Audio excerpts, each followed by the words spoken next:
Russian submarine tech could help China outpace the US. China's growing partnership with Russia could change the balance of power in undersea warfare, according to Admiral Sam Paparo.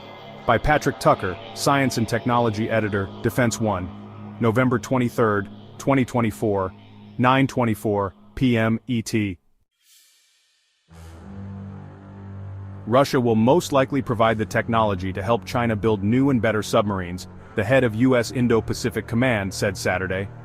Admiral Sam Paparo, Media Group, Admiral Sam Paparo speaking, U.S. Naval Command Center added stock added distribute _equally, that has the potential of closing American undersea dominance to the PRC. The growing partnership between China, Russia, North Korea, and Iran is making each of them more dangerous, he said. While Russia is receiving cash from China in exchange for oil, the two are also exchanging technology. Admiral Sam Paparo, Media Group Admiral Sam Paparo speaking, Chinese engineers working on military technology added stock at distribute _equally.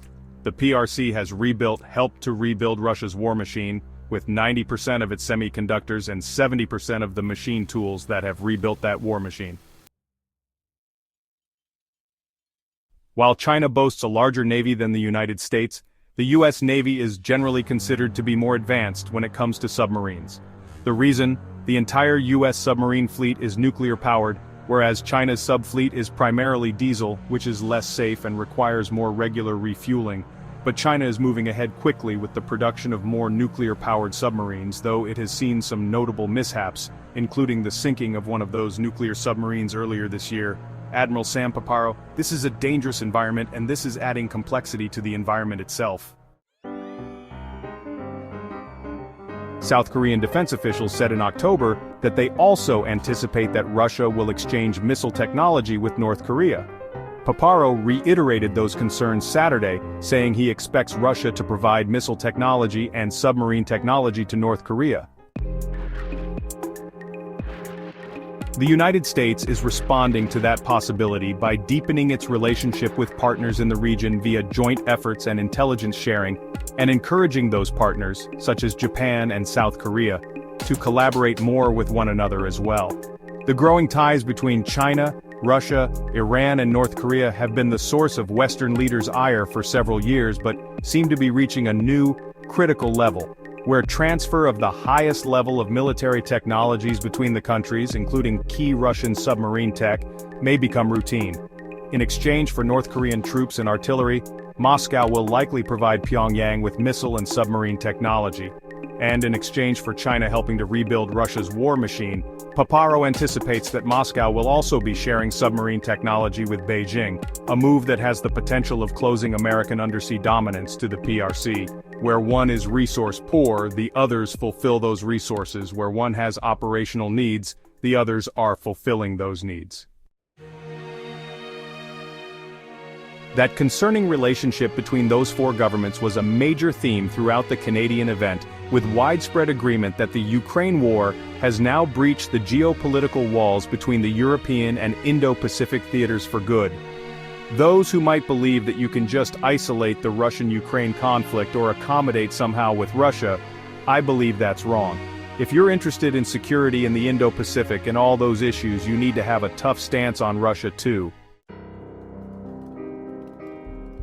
North Korea's decision to send upwards of 10,000 military personnel and additional weapons to fight alongside Russian forces in Ukraine makes the case stronger, with Dutch Admiral Rob Bauer, chair of the NATO Military Committee, arguing here that it gives the DPRK a potential seat at the negotiation table in ceasefire negotiations, a new complicating factor in the 1,000-day war.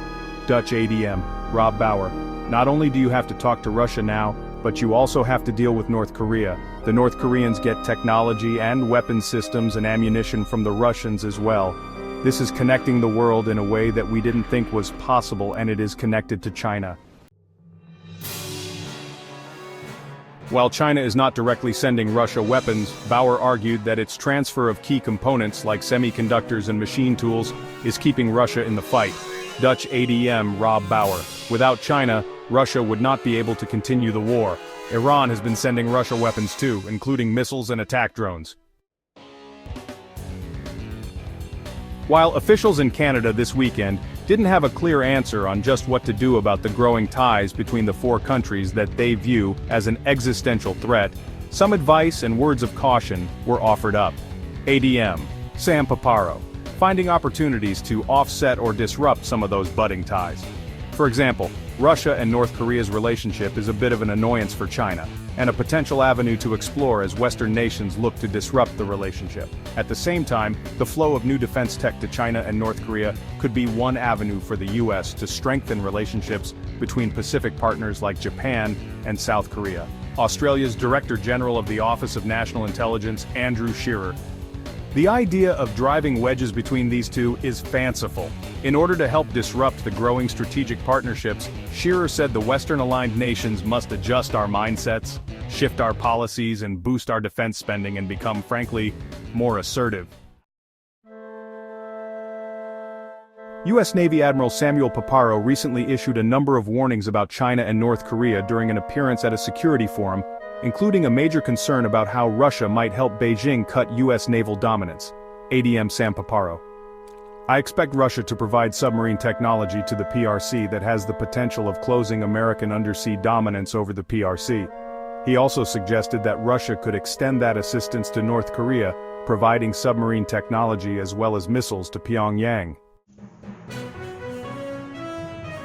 China remains the top pacing challenge for the Pentagon, meaning that of all rivals the US monitors, China has managed to close the gap in power far more easily than any other has. Earlier this week, Paparo described the Indo-Pacific theater as the most stressing theater due to the quantity and quality of munitions required to counter China. ADM, Sam Paparo. The closer we get to it, the less relevant that date is. We must be ready today, tomorrow, next month, next year, and onwards. ADM Sam Paparo.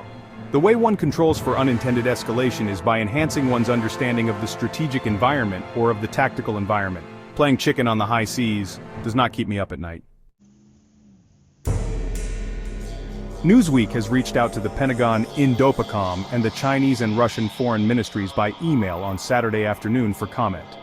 Admiral Samuel Paparo speaks during the U.S. Indo-Pacific Command Change of Command ceremony at Joint Base Pearl Harbor-Hickam in Honolulu on May 3. Paparo recently issued a number of warnings about China and North Korea. Their submarine quieting technology, some of their submarine combat systems technology are second best in the world, or third best if you include the UK. But behind the United States, there is a significant delta between Russian and Chinese submarine technology. He noted that while it seems a gamble for Russia to empower China's submarines, understanding that it could remove some future leverage between the two nations when it comes to military power, this bothers the United States most. Ask it this way: would Putin be comfortable doing something that he knows will really piss off the United States? My answer is yes. He's very mad at us now. He thinks we should follow the big country/little country model and back off and not help Ukraine. I say it's a calculated risk. I'm going to sacrifice a little of my leverage over China in the future, in terms of military leverage, or leverage in terms of something I can trade them in the future that I now have to deal with now. I'm going to sacrifice some leverage to get the support I need to maintain the upper hand against Ukraine in the West, in that contest. Paparo's comments on Saturday address this additional problem the U.S. has highlighted over the past few years, namely, the increasing cooperation between China and Russia as a means of counteracting U.S. influence and military power in the international security landscape. Prior to Russia's invasion of Ukraine in February 2022, China agreed to purchase around 100 million tons of coal for the coming years, ensuring an economic lifeline for Russia as it got slammed by sanctions on everything from its economy to its energy trade. That landmark deal precipitated further economic cooperation, with the two world powers doubling down on their commitment to the Shanghai Cooperation Organization, which Beijing organized and led, and the BRICS economic bloc. BRICS, formed between Brazil, Russia, India, China and South Africa, look to expand its membership by inviting nations such as Iran, Egypt, the United Arab Emirates and Saudi Arabia. Analysts view the BRICS summit as a strategic move by Moscow to strengthen ties with the global South amid escalating tensions with the West. China and Russia have declared themselves to be in a friendship with no limits. Yet, there clearly are still limits between the two autocratic Eurasian powers. Both nations have expressed a desire over the centuries to become maritime powers. They are, historically, continental militaries with minor naval capabilities. In the modern era, Chinese and Russian leaders have endeavored to change this strategic dynamic, with little luck. Russia today is technically the world's second strongest military power, whereas China is in third place. However, if you were to include China's economic dynamism and technological development, there is a strong case that Beijing is in the second position, and Moscow is in third. A key element of any serious alliance, especially one with no limits, is burden sharing. But when it comes to their naval ambitions, neither China nor Russia is really sharing burdens. This is especially the case in the area of aircraft carrier development. In the dark recesses of the internet, there have been feared scenarios proffered about a possible Sino-Russian aircraft carrier building program.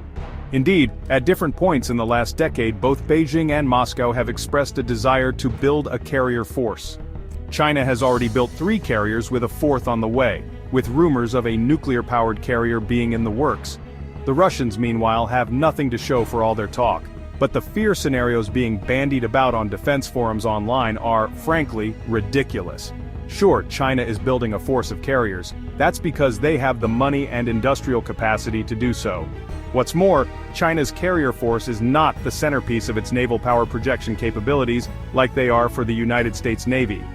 Chinese carriers, at least for now, are designed to operate well within China's near abroad.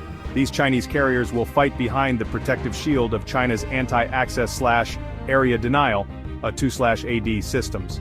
As for the Russians, it remains a mystery what they could possibly do with carriers, let alone how they could build them under present conditions, with every resource being diverted to winning their war against neighboring Ukraine. Even if they weren't fixated on Ukraine, why would the Russians really want to invest in such an onerous program?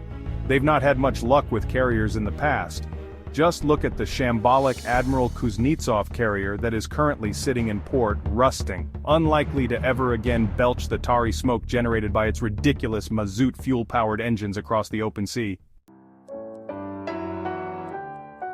But perhaps these two great powers of China and Russia, with their limitless friendship, could combine their capabilities to create a joint carrier program.